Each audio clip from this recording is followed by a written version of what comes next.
खलनायक, एक प्रेमकथा. लेखक प्रिया उंबरकर. वाचक स्वर सिद्धी गायकर.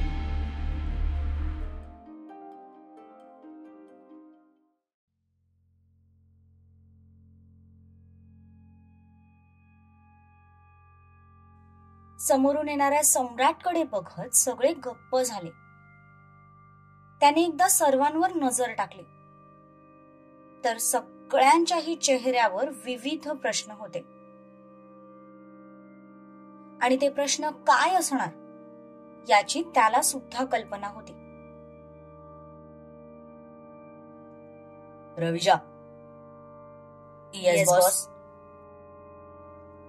खूप उशीर झालाय, तुम्ही दोघं गेलात तरी चालेल. तसा दोघांचाही चेहरा उतरला. त्यांना सुद्धा तपस्याबद्दल जाणून घ्यायचं होतं. हेमाने जेव्हा रवीला फोन करून सगळं सांगितलं तेव्हा रवी सुद्धा शॉक झाला होता. आपल्या बॉसने तिला पनवेलच्या फार्म हाऊसवर ठेवलंय हे त्यांना सुद्धा माहित नव्हतं. पण तरीही प्रसंगावधान राखून त्याने सगळं सम्राटला सांगितलं. तुमच्या सगळ्या प्रश्नांची उत्तरं देईन, पण उद्या. आता निघा.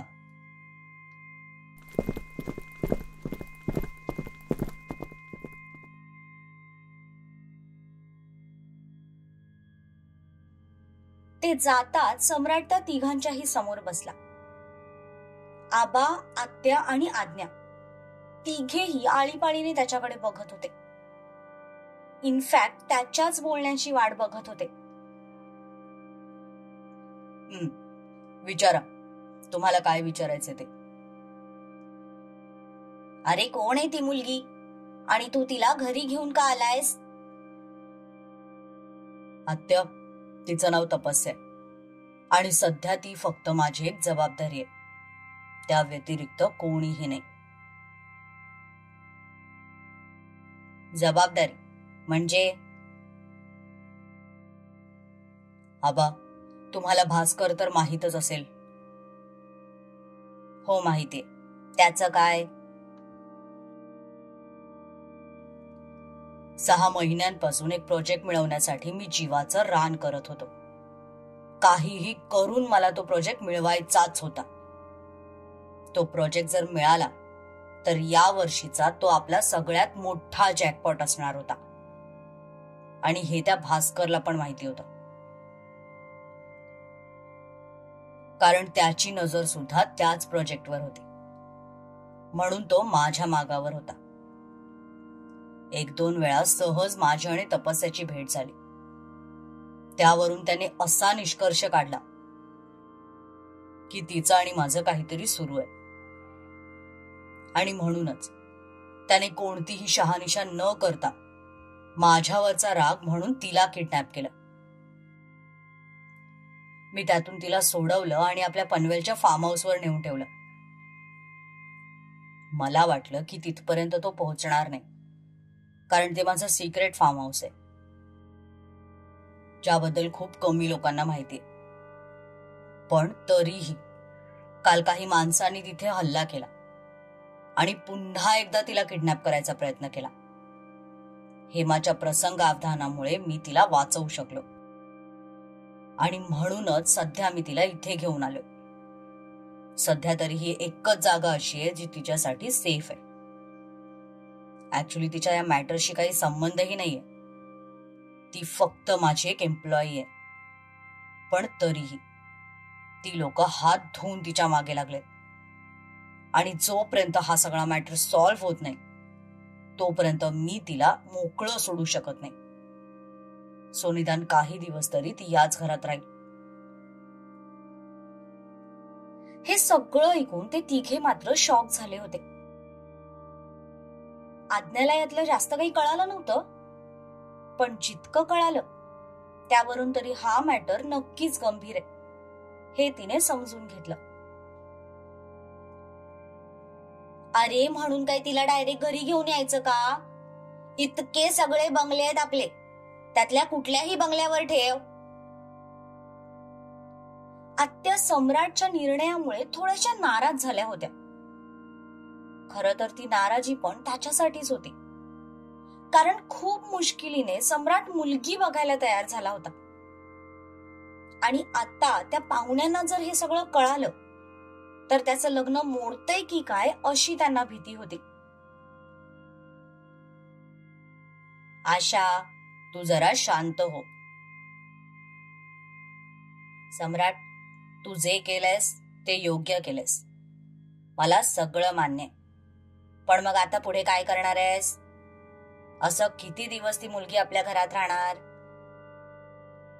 आणि सगळ्यात महत्वाचं, तू जरा जास्तच डोळे झाकून त्या मुलीवर विश्वास ठेवतोयस, असं वाटत नाहीये का तुला?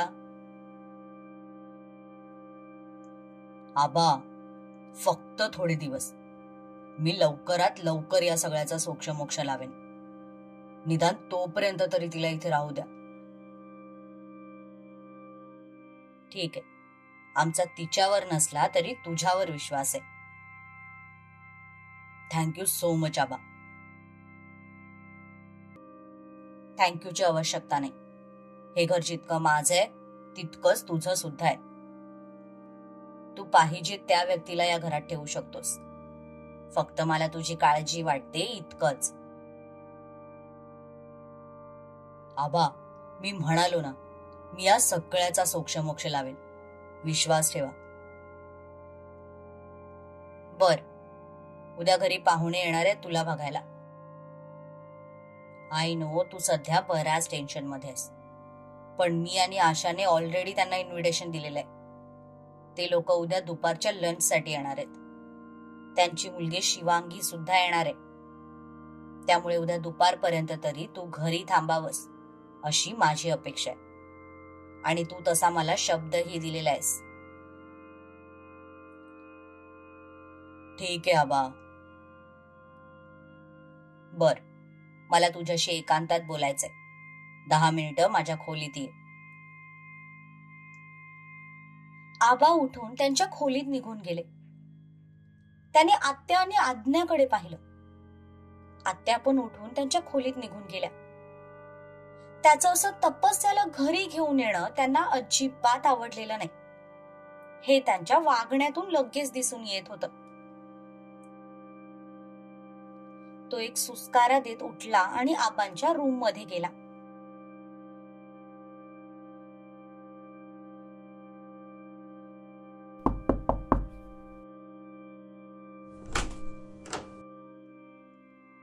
काय झालं आबा? आता काय बोलायचंय? दरवाजा बंद कर.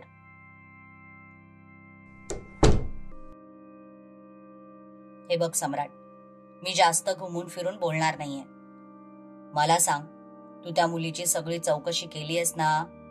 म्हणजे ती कोण आहे, कुठून आली आहे, तिचं घरदार, प्रोफेशन सगळं नक्की माहिती आहे तुला? हो आबा, मला तिच्याबद्दल सगळं माहिती आहे.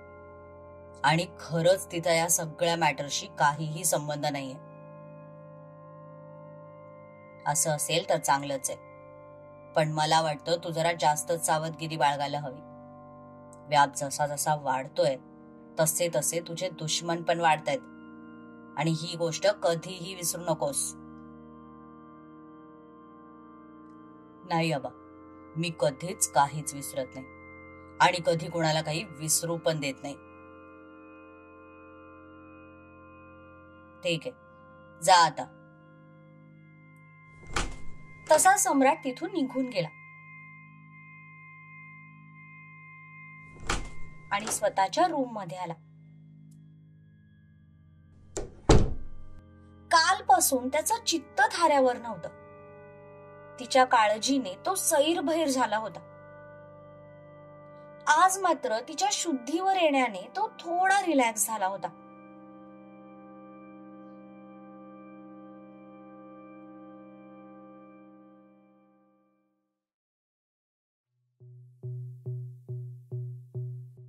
साईबाबा, सगळ्या जगात तुम्हाला मीच सापडले होते का हे सगळे ड्रामे लिहायला? लेकरू गरीब आहे म्हणून त्याच्या आयुष्यात काही लिहून ठेवा, असं कुठे असतंय होय? काय यार, काय परिस्थिती आलीये माझ्यावर. घरात एक पण मिनिट न थांबणारी मी आता 24 तासांसाठी या बेडवर येऊन पडले. त्यात तर मोबाईल पण नाहीये माझ्या जवळ. सईला सांगायला हवं, नाहीतर ती काळजी करत बसेल. पण माझा मोबाईल कुठे आहे? त्या माणसांनी पकडलं होतं तेव्हा तिथेच होता. आता या लोकांनी इकडे आणलाय की नाही काय माहित. तपस्या वैतागून स्वतःशीच बोलत होती. तितक्यात दरवाजा उघडला गेला.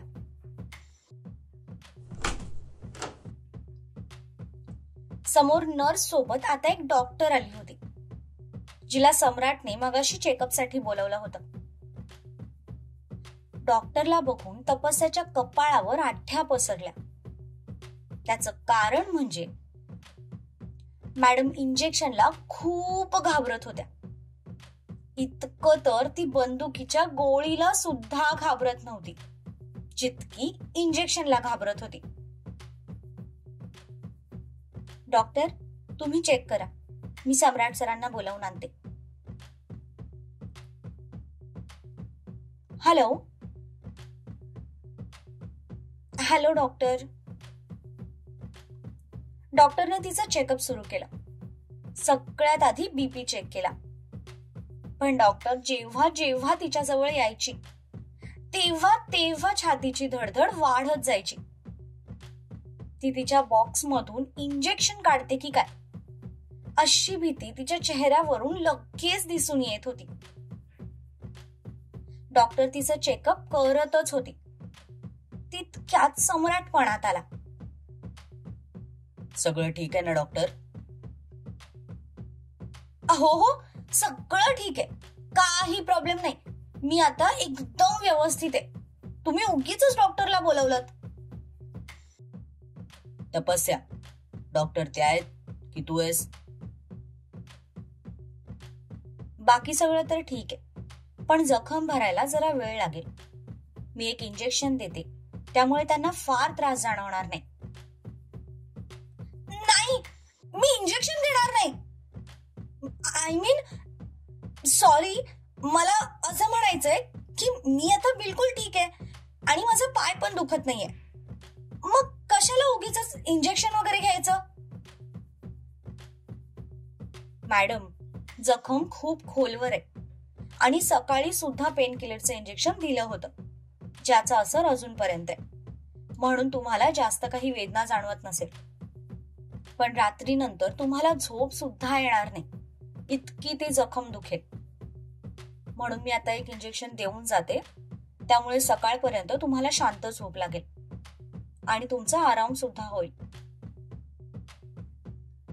डॉक्टर तिच्या परीने तिला समजवण्याचा प्रयत्न करत होती, पण तपस्याला ते मान्यच नव्हतं. ती रात्रभर जागी राहायला तयार होती, वेदनेने कळवळायला तयार होती, पण इंजेक्शन घ्यायला काही तयार नव्हती. पण आपण इंजेक्शनला घाबरतोय हे तिला कळूही द्यायचं नव्हतं. पण सम्राटला मात्र ते बरोबर कळालं होतं. डॉक्टर, तुम्ही ते इंजेक्शन माझ्याकडे द्या. मिस्टर सम्राट, तुम्ही कसं इंजेक्शन देणार? मी देते ना. मी देतो. सवय आहे मला लोकांना इंजेक्शन द्यायची. अरे देवा, हा पार्ट टाइम डॉक्टर म्हणून काम करतो की काय? डॉक्टरने ते पेन किलरचं इंजेक्शन भरलं आणि सम्राटकडे दिलं. डॉक्टर, तुम्ही प्लीज थोडा वेळ बाहेर थांबता. तशी नर्स आणि डॉक्टर दोघीही बाहेर निघून गेल्या. त्या बाहेर जाता सम्राटने तिच्याकडे पाहिलं तर ती साक्षात आपल्या समोर यमराज उभा असावा असे एक्सप्रेशन्स देऊन त्याच्याकडे बघत होती. सर, हे बघा, मला ना इंजेक्शनची खूप भीती वाटते. प्लीज प्लीज तुम्ही मला इंजेक्शन नका देऊ. मी आता खरंच ठीक आहे. इंजेक्शन तर तुला घ्यावं लागणार, फक्त कोणाच्या हाताने घ्यायचंय यासाठी तुझ्याकडे 2 ऑप्शन आहेत. एक तर माझ्या हाताने घे किंवा डॉक्टरच्या हाताने घे.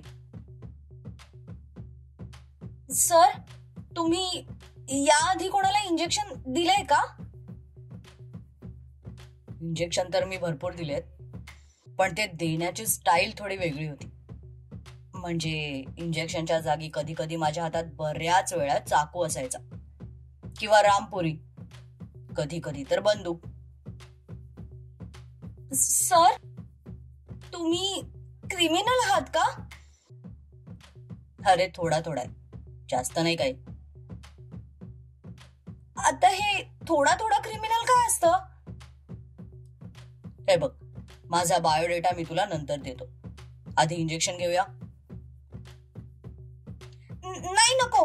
मी घेते, पण मी डॉक्टरांच्या हाताने इंजेक्शन घेईन, तुमच्या नाही. नक्की? हो. ती नाईलाजाने म्हणाली. पण आता तसंही तिच्याकडे दुसरा कोणताही पर्याय नव्हता. डॉक्टरच्या हाताने इंजेक्शन घेतलं नाही तर हा आपल्याला इंजेक्शन देईल हे तिला माहिती होतं. तो गालातच हसला. त्याने डॉक्टरांना बोलवलं. तशी डॉक्टर आत आली. तिने इंजेक्शन स्वतःच्या हातात घेतलं. तिला जवळ आलेला पाहून तपस्या घाबरली. मात्र आता ते इंजेक्शन घेण्या वाचून तिच्याकडे दुसरा कोणताही पर्याय नव्हता. डॉक्टरने कॉटन हातात घेतलं. तिच्या शर्टची बाही वर करून त्या दंडावर तिने कॉटनने चोळलं. तसे इकडे तपस्याने डोळे गच्च मिटून घेतले. तितक्यात तिला दंडावर काहीतरी टोचल्यासारखं जाणवलं. ती घाबरून ओरडणार. त्याआधीच तिला तिच्या दुसऱ्या हातात एक स्पर्श जाणवला. तसे तिने डोळे उघडले. त्या बाजूला पाहिलं तर सम्राट तिच्या जवळ बसला होता. त्यानेच तिचा तो हात हातात घेत गच्च धरला होता. त्याच्या या कृतीने ती गोंधळली. काही वेळ तर ती त्याच्याकडे पाहतच राहिली. तिच्या चेहऱ्यावरचा त्रास तिला त्याच्या चेहऱ्यावर जाणवला. तो पण तिच्याकडेच बघत होता. काही वेळासाठी त्यांची नजर एकमेकांच्या नजरेत अडकली.